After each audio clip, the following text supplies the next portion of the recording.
Quand le président Traoré dit que l'hiver noir arrive, ce qu'il veut dire, c'est que une vague et une tentative immense de domination de l'Afrique noire par l'Occident est en train d'être mise en œuvre. Mais c'est de cette même tentative qu'a parlé le président Assimi Goïta quand il nous a rappelé les événements de Libye. C'est de cette même tentative que nous a parlé le président Abdourahmane Tiani lorsqu'il nous explique en quoi consiste le système de domination qui nous est imposé. Vous voyez? Ils nous ont dit la même chose, mais différemment. Alors, c'est quoi l'hiver? C'est la domination occidentale. C'est la domination impérialiste.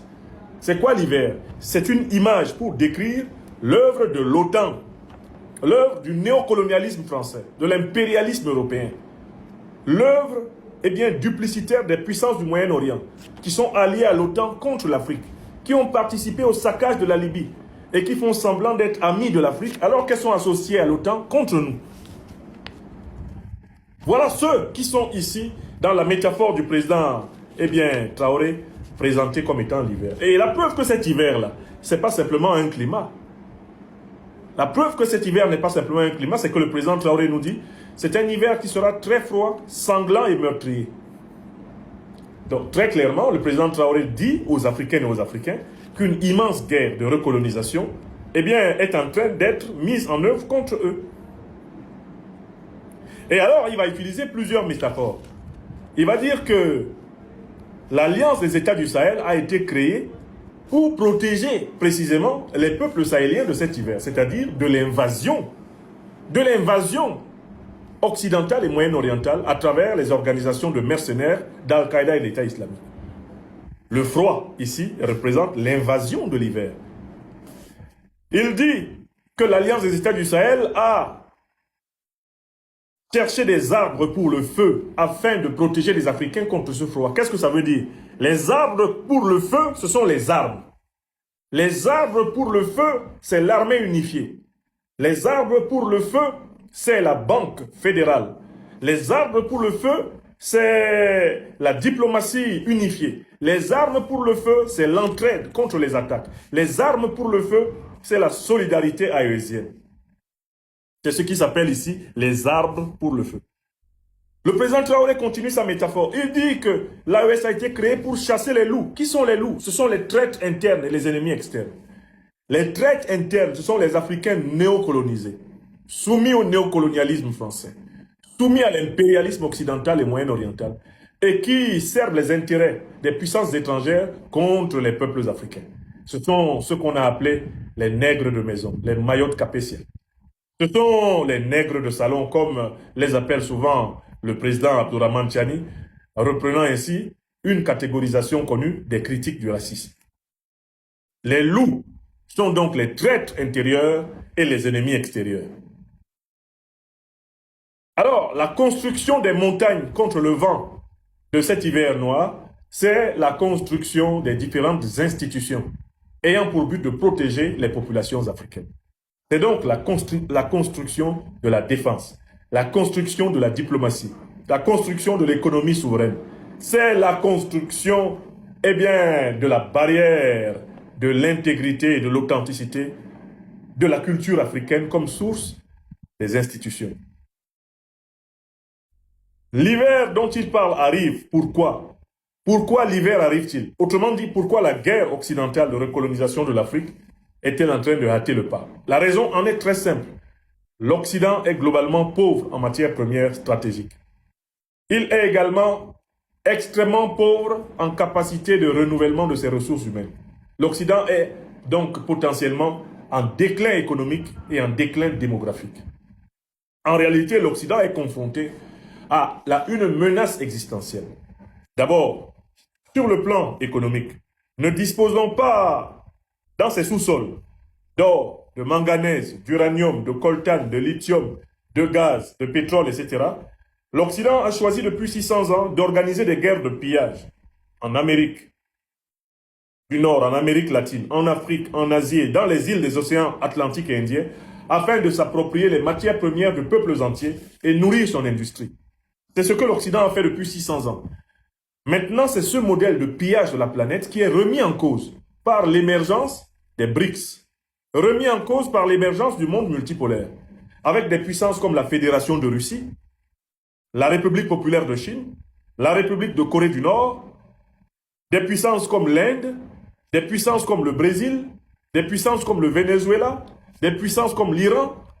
Avec des puissances de cette nature-là, c'est la stratégie de pillage permanent de la planète par les oligarques occidentaux qui est remise en cause.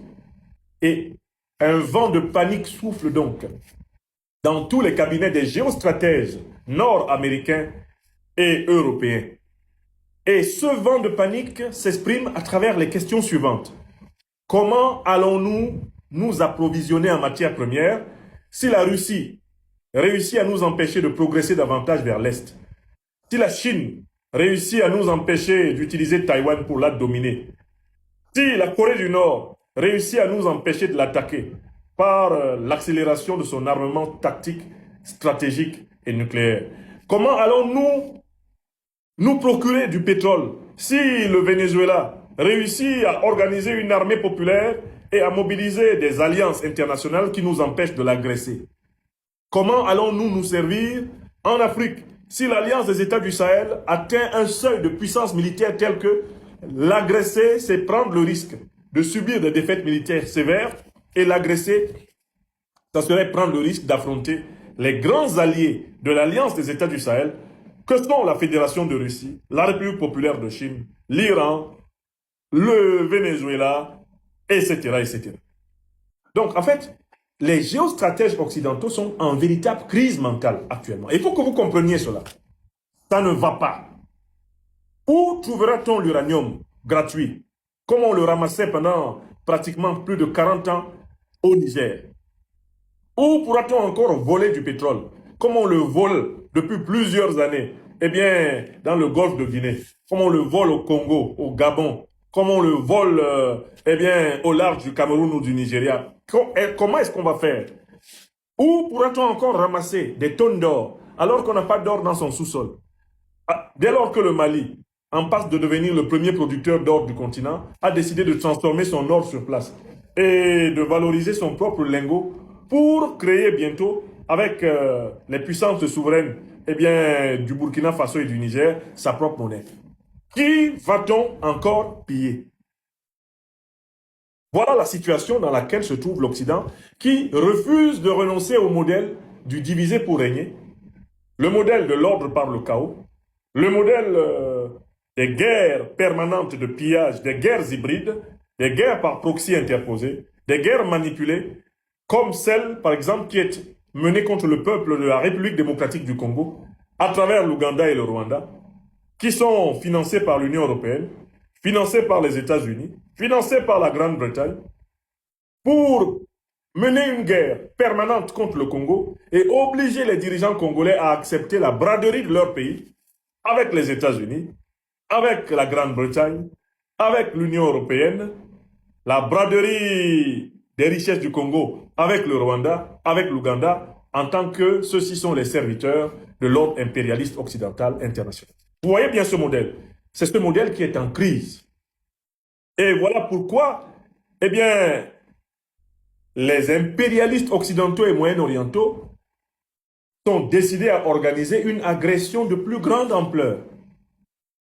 Incapables de renoncer au modèle de prédation, au modèle de pillage, au modèle de l'ordre par le chaos, ils ne songent qu'à inventer de nouvelles guerres qui leur permettraient d'affaiblir les pays dont ils veulent piller les richesses et par la suite de s'en servir.